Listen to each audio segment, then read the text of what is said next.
Hello మామ, నమస్తే. నేను మీది ఫిషర్ బై కళ్యాణ్. ఈరోజు ఇది 5 kgs ఆలు ఇన్ని కర్రీ కట్ చేస్తున్నా. నా కట్టింగ్ ఎట్లుందో చూసి చెప్పుర్రి, కామెంట్ చేయరి, ఫాలో చేయరి. ఓకే.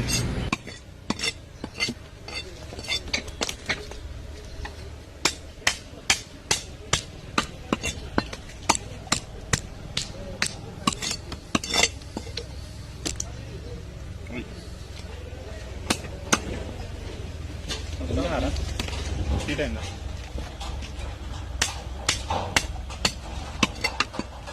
చెప్తాను.